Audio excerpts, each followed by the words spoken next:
Welcome to Mind Over Odds. Let's just dive right into this explainer and absolutely bust a massive myth right off the bat. The idea that people who get trapped by gambling are simply foolish, reckless, or just bad at math. Honestly, the reality is completely different. We see so many highly intelligent people struggle deeply with gambling, losing fortunes, relationships, and their peace of mind in the process. You might be wondering, why? Well, because intelligence and emotional vulnerability are not the same thing. Sure, being smart is going to help you solve a lot of problems in life, but gambling often becomes incredibly dangerous in those exact places where logic just arrives a little too late. What's really fascinating about this is that highly intelligent, successful folks actually have this unique set of vulnerabilities when it comes to the psychology of risk. The real danger isn't necessarily that a smart person crashes and burns faster at the casino or on a sports betting app. Not at all. It's that they have the financial buffers and the psychological tools to conceal that failure much, much longer than someone else might. And this brings us to a really interesting concept known as the intelligence trap. Think about it. If you're successful in life, your brain has likely been consistently rewarded for finding patterns, adapting quickly, and just outworking everybody else. That formula works brilliantly in business or academics or medicine, but here is exactly where it backfires. Applying that exact same logic to games of pure chance creates a dangerous, dangerous trap. Your mind unconsciously assumes, hey, if I just study this system enough, or if I just stay disciplined, I can beat it. But the harsh truth? Randomness literally does not care how intelligent you are. So the crucial point here is that high intelligence often fuels what psychologists call the illusion of control. This is simply the psychological bias where we overestimate our ability to control the outcome of a situation. It's the exact same glitch in the human brain that makes someone blow on a pair of dice for good luck or frantically tap the screen of a slot machine as if that somehow changes the algorithm. It totally tricks the brain into believing it can outthink mathematical randomness. You start blurring that line between a game of skill and a game of pure chance, trusting your intellect in an environment where it offers absolutely zero advantage. And let me tell you, the gambling industry completely weaponizes these psychological biases.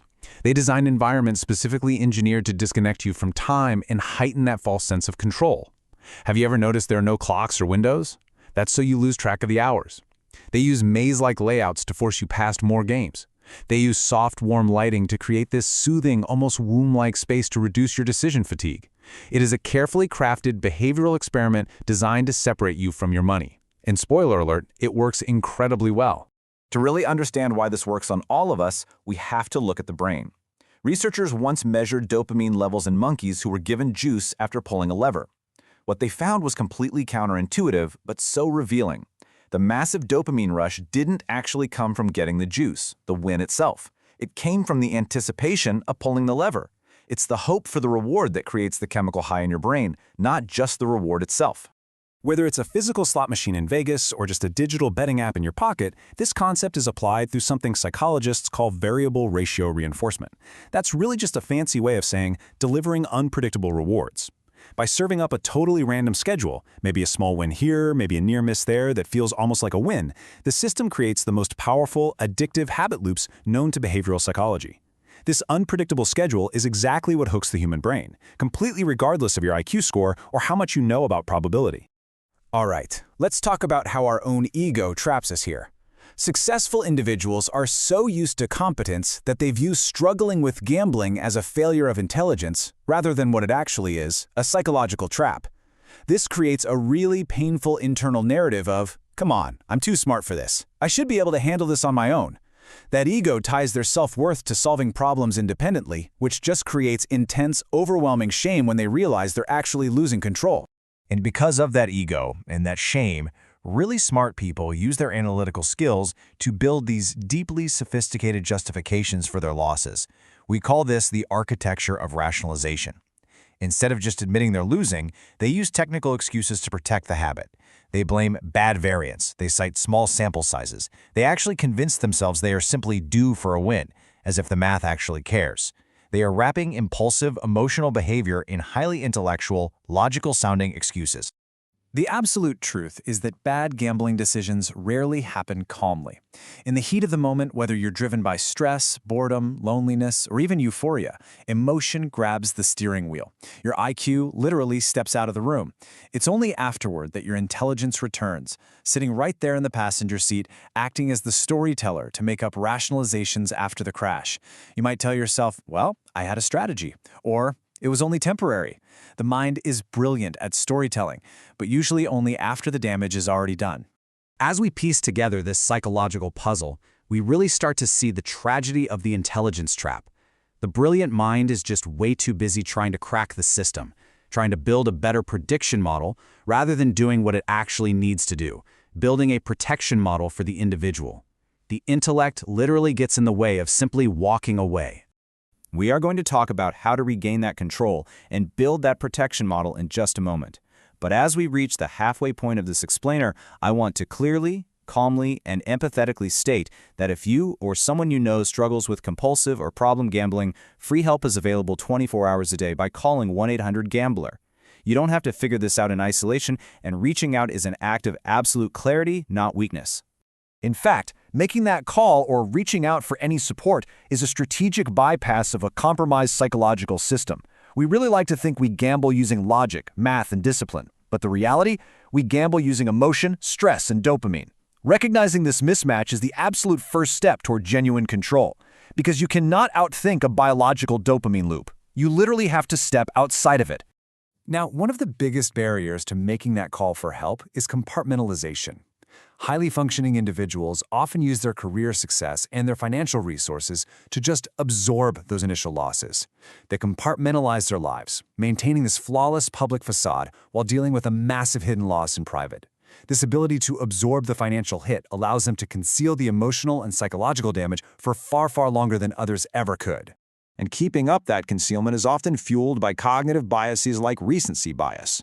A few short-term wins or a brief hot streak completely trick the analytical brain into overemphasizing recent success, leading you to believe that the long-term mathematical odds, which always undeniably favor the house, somehow just don't apply to you.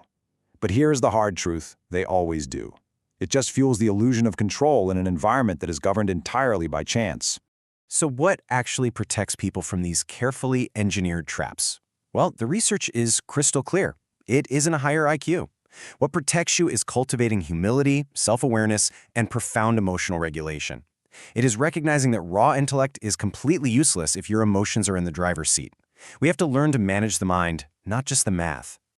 To build up that emotional muscle, we need to focus on implementing simple, small, daily habits. First, honest tracking, objectively observing your behaviors, your spending, and your urges, completely without judgment.